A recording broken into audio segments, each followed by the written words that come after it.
अस्सलाम वालेकुम ख़वातीन हज़रात, मैं हूँ आपका मेज़बान सुमैर और आज के नए प्रोग्राम में हम आपको खुशामदीद कहते हैं। दोस्तों, पाकिस्तान में बेशुमार ऐसी सेलिब्रिटीज़ हैं जो चाहती हैं कि जब मेरी शादी हो तो वो शादी पूरे पाकिस्तान में वायरल हो जाए, हर जगह उनकी शादी पर तबसरे हों, बात हो। लेकिन कुछ ऐसी सेलिब्रिटीज़ हैं जो चाहती हैं कि उनकी शादी हो और किसी को कानो कान खबर ना हो, और बहुत सारी ऐसी हैं भी जिन्होंने शादी की, किसी को पता तक नहीं चला। लेकिन कई सालों बाद जब किसी को पता चला तो फिर बहुत चर्चे हुए, बहुत बातें हुई। लेकिन कुछ ऐसी शादियां हैं जो ना चाहते हुए भी बहुत कंट्रोवर्सी का शिकार हुई और उन पर इतनी ज़्यादा बात हुई कि वो दोनों मियाँ बीवी यानी कि जो सेलिब्रिटीज़ थी उनके लिए वो शादी का मौका, खुशियों का मौका, डिप्रेशन का बायस बना। इतनी ज़्यादा लोगों ने उन पर बात की कि उनको तकलीफ़ हुई। आज हम ऐसी ही कुछ सेलिब्रिटीज़ पर बात करने जा रहे हैं। आपने इस वीडियो को गौर से सुनना है, देखना है और आपको समझ आएगी कि जब आप लोग शादी करें तो आपको किन किन चीज़ों का ख्याल रखना चाहिए और किन किन चीज़ों से बचना चाहिए ताकि आपकी ज़िंदगी का ये ख़ास मौका, ख़ास इवेंट आपके लिए खुशियों का बायस बने, ना कि डिप्रेशन का बायस बने। दोस्तों, सबसे पहले हम बात करेंगे पाकिस्तान की खूबसूरत तरीन एक्ट्रेस नीलम मुनीर की। नीलम मुनीर को आपने पाकिस्तान के बहुत सारे सुपरहिट ड्रामों में काम करते हुए देखा। इन्होंने अपनी ज़िंदगी में बहुत सारी परेशानियां भी देखी, मुश्किलात भी देखी, लेकिन फिर स्ट्रगल की और एक मकाम हासिल किया। आप सब ये जानकर हैरान होंगे कि जब नीलम मुनीर की शादी हुई तो बहुत सारे लोगों ने उनको गोल्ड डिगर का खिताब दिया। गोल्ड डिगर का खिताब इसलिए दिया क्योंकि नीलम मुनीर के जो शौहर थे उनका गेटअप देखकर, उनका लिबास देखकर सबको ऐसा लगा कि वो कोई दुबई के या कुवैत के बहुत बड़े शहजादे हैं, अमीर हैं। और नीलम मुनीर ने पाकिस्तान के बेहतरीन खूबसूरत लड़कों को छोड़कर सिर्फ पैसे की खातिर दुबई के किसी शहजादे को फंसाया और उससे शादी कर ली। अब ये बातें बहुत ज़्यादा चर्चा कर रही थी, हर तरफ चल रही थी। लेकिन नीलम मुनीर ने जब बताया तो सब लोग हैरान हो गए। उस पर भी लोगों ने यकीन नहीं किया, लोगों ने उस पर भी बहुत सारे कीड़े निकाल लिए। भाई, नीलम मुनीर ने बताया कि वो कोई दुबई या कुवैत के शहजादे नहीं हैं, वो पाकिस्तानी हैं। जब लोगों को ये पता चल गया कि उनके शौहर दुबई के या कुवैत के शहजादे नहीं हैं, तो लोगों ने इस पर रिसर्च करना शुरू कर दी और खुद ही डिटेक्टिव बनकर, जासूस बनकर सारी इंफॉर्मेशन निकाल ली और फिर नीलम मुनीर पर यह तनकीद करने लग गए कि खुद इतना कमाती है, इतनी बड़ी स्टार है और एक मामूली सी जॉब करने वाले शख्स के साथ शादी कर ली। उनका ताल्लुक पाकिस्तान के एक इलाके से था और उनकी सैलरी उस तरह तो ज़्यादा नहीं थी जिस तरह से नॉर्मली जो हमारी बड़ी एक्ट्रेसेस हैं, मालदार लोगों से शादियां करती हैं, अरबपति लोगों से शादियां करती हैं। आपने देखा होगा कि बहुत सारी सेलिब्रिटीज़ ऐसे लोगों से शादियां करती हैं जिनके पास अरबों खरबों रुपए होते हैं। अभी रिसेंटली उनका एक वीडियो देखा जिसमें वो बहुत खुश है। उनके लिए उनका शौहर दरवाज़ा खोलता है और बड़े प्यार से उनको नीचे उतारता है। मैं ये समझता हूँ कि नीलम मुनीर ने अपनी ज़िंदगी में जो कहा था कि मैं एक अच्छे और प्यार करने वाले शख्स से शादी करूंगी, तो उन्होंने कर लिया, लेकिन लोगों ने उनको चैन से नहीं जीने दिया। उसके बाद आती है जी लाइबा खान की शादी। उस शादी पर भी बहुत बड़ी बड़ी कंट्रोवर्सी सामने आई।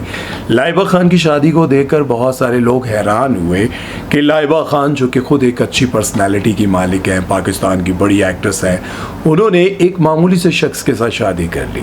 बहुत सारे लोगों ने उन पर जासूसी करते हुए, उनके बारे में जानने की कोशिश करते हुए बहुत सारी चीज़ें निकाल कर सामने लाए। लेकिन पहले मैं आपको ये बताना चाहता हूँ कि लाइबा खान पाकिस्तान की एक बेहतरीन एक्ट्रेस हैं और उसके साथ साथ हाफ़िज़ कुरान भी हैं। और वो कभी भी एक्ट्रेस नहीं बनना चाहती थी, लेकिन उनकी जो बहन है उनको उनके वालिदैन एक्ट्रेस बनाना चाहते थे, लेकिन लाइबा खान को वो हाफ़िज़ कुरान बनाना चाहते थे और उन्होंने उनको हिफ्ज़ भी करवा लिया। लेकिन वो अपनी बहन के साथ अक्सर शूट पर जाती थी और वहाँ पर डायरेक्टर्स देखकर कहा करते थे कि लाइबा तुम्हें भी काम करना चाहिए।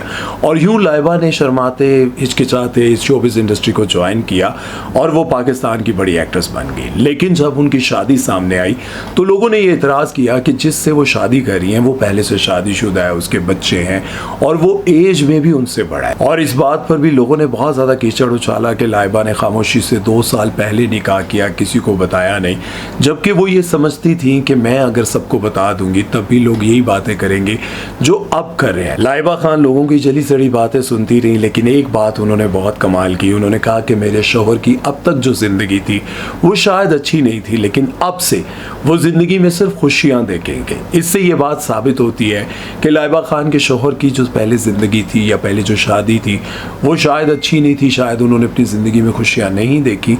अब लाइबा खान ने यह दावा किया कि मैं उनको खुश रखूँगी और हमेशा उनसे प्यार करूँगी। इसके बाद आती है जी हिना नियाज़ी की शादी, जो कि एक प्रोग्राम की होस्ट हैं और वो अपने प्रोग्राम में मेहमान से मुश्किल सवाल बड़े ही अच्छे अंदाज में पूछकर उसको वायरल कर देती है। बाद में मेहमान को चाहे कुछ भी बर्दाश्त करना पड़े, कुछ भी फेस करना पड़े, लेकिन हिना नियाज़ी हंसते मुस्कुराते ही बड़े अच्छे अंदाज से उससे सवाल पूछ लेती है। इनकी शादी पर जब एक तस्वीर वायरल हुई, एक वीडियो वायरल हुई, लोगों ने हिना नियाज़ी को बहुत बुरा भला कहा और मैं समझता हूँ कि वो देखने के बाद शायद बनता भी था, क्योंकि हिना नियाज़ी ने अपने शौहर के साथ किस करते हुए वीडियो बनाई और वो वीडियो देखते हुए लोगों को बहुत बुरा लगा। लोगों को लगा कि एक ऐसी होस्ट जो कि नेशनल चैनल पर बैठकर एक बहुत बड़ा प्रोग्राम होस्ट करती हैं, चाहे वो बड़ा चैनल ना हो लेकिन उनका शो वायरल जाता है। इसको देखकर लोगों को लगा कि हिना नियाज़ी को कम से कम इतना ख्याल करना चाहिए था कि उनका एक नाम है, लोग उनको जानते हैं, लोग उनसे प्यार करते हैं और वो अपने शौहर के साथ इस तरह की वीडियोस बनाकर जब पब्लिक करेंगी, लोग देखेंगे तो लोगों को बुरा लगेगा। इसके बाद आती है जी रबीका खान की शादी और वो अपनी ही शादी पर बहुत बड़ा दावा कर बैठी और उस दावे का लोगों ने खुले दिल से मजाक उड़ाया, बल्कि मैं समझता हूँ कि खुल के मजाक उड़ाया।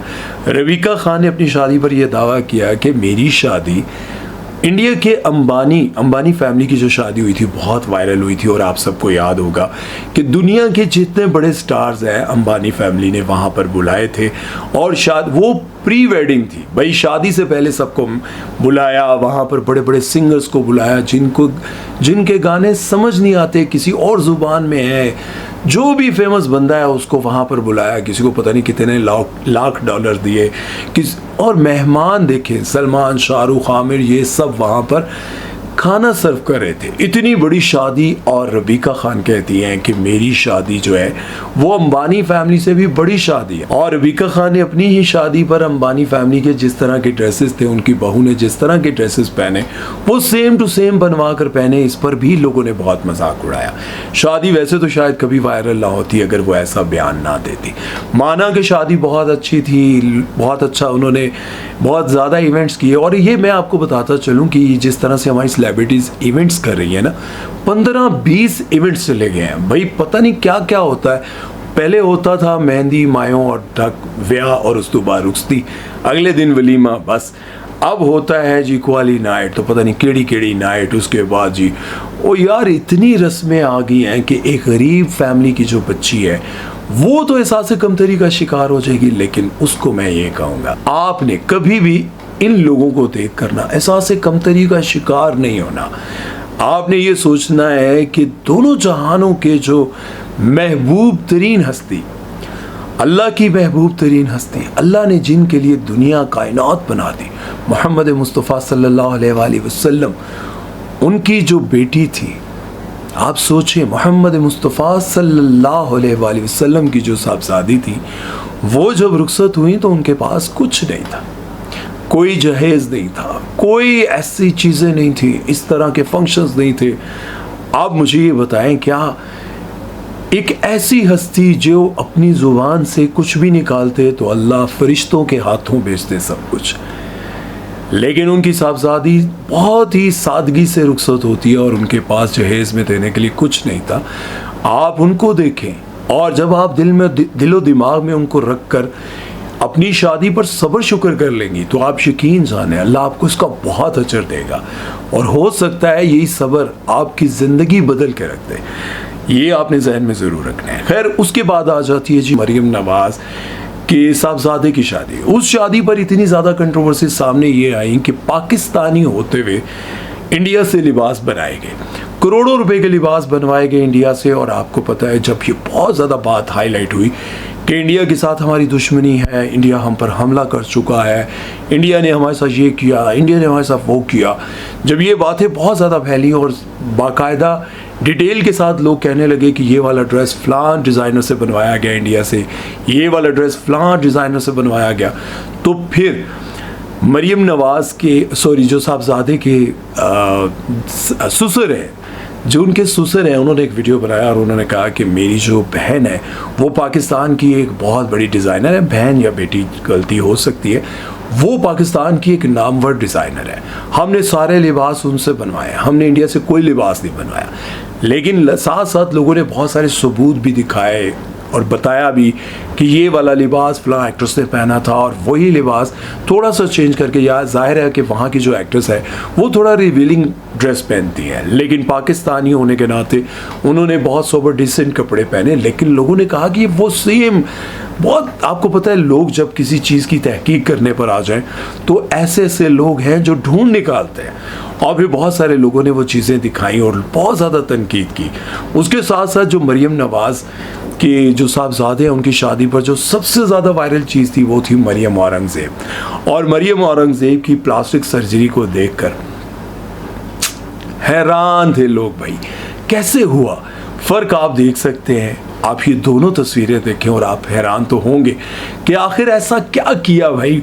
डाइटिंग से अगर बंदा इतना खूबसूरत होता है तो शगुफ्ता एजाज इतनी खूबसूरत थी, अभी भी प्यारी है, लेकिन डाइटिंग के बाद उनका आप देख लें स्किन लटक गई है, बुढ़ापा उनका सामने वाज़ेह होने लगा। जब तक वो हेल्दी थी, थोड़ी मोटी थी, तो उनकी ये सारी चीज़ें छुपी हुई थी, लेकिन जब उन्होंने अपना वेट कम किया तो फिर बुढ़ापा नज़र आने लगा। इसी तरह से सवेरा नदीम ने अपना वेट कम किया तो उनकी पर्सनैलिटी वो नहीं रही जो ड्रामा सीरियल मेरे पास तुमों में थी। इस तरह से बेशुमार ऐसे लोग हैं जिन्होंने जब वज़न कम किया तो उनका वो रंग रूप वैसा नहीं रहा, लेकिन मरियम औरंगज़ेब का रंग रूप इतना कैसे संवर गया, ये बात समझ से बाहर थी। इतनी वायरल हुई, आप सबको याद होगा। खैर, अब आ जाते हैं, हम बात करते हैं जी मोमना इकबाल की शादी पर। तो मोमना इकबाल की अगर शादी पर हम बात करें तो भाई शादी से पहले बहुत बड़ी कंट्रोवर्सी बनी। मोमना इकबाल की तरफ से जब ये बात सामने आई कि नून लीग के एक बहुत बड़े MP MNA मुझे हरास कर रहे हैं, मुझे तंग कर रहे हैं, मुझे मार देने की धमकियां दे रहे हैं और वो चाहते हैं कि मेरी शादी ना हो, उन्होंने सोचा था कि मैं इसको बदनाम कर दूंगी, लेकिन फिर बातें सारी खुली और आप सबके सामने आई कि 5 साल तक उनका रिलेशन रहा। पाकिस्तान दुनिया भर में वो घूमते फिरते रहे, तकरीबन 10 से 15 करोड़ रुपए की उन्होंने शॉपिंग, गाड़ियाँ, गिफ्ट, सैर सपाटे सब कुछ किए। लेकिन फिर एक वक्त आया जब मोमना ने उनसे शादी से इनकार कर दिया। साकिब चद्दड़ को गुस्सा आया, साकिब चद्दड़ ने गुस्से में उनको धमकियां दी, जो भी कहा, और फिर उनके होने वाले शोहर ने साकिब चद्दड़ को धमकियां देनी शुरू कर दी और कहा कि ये मेरी रेड लाइन है। फिर लोगों ने कहा कि तुम्हारी रेड लाइन उस वक्त कहाँ थी जब मोमना ने 5 साल उनके साथ रिलेशन रखा।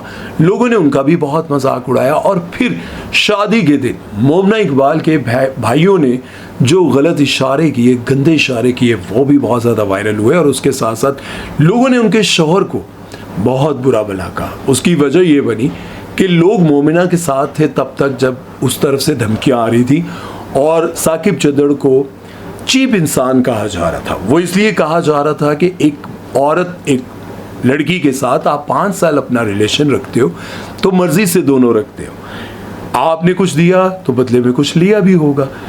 जब 5 साल के बाद आपका रिलेशन ख़त्म होता है तो आप चीज़ें वापस क्यों मांग रहे हो। बहुत ज़्यादा तनकीद हुई, लेकिन जब शादी के दिन शादी की वीडियोस में मोमना इकबाल के शोहर ने जब उनको किस करते हुए, जप्फी डालते हुए, गले लगाते हुए, रोमांटिक स्टाइल मारते हुए वीडियोस बनाना और लगाना शुरू की तो लोगों ने मोमना इकबाल और इन दोनों को खूब जलील किया। और उसके बाद मोमना इकबाल के भाइयों ने जो इशारे करके वीडियोस बनाई उसको देखकर लोगों ने फिर उनको भी बहुत ज़्यादा जलील किया।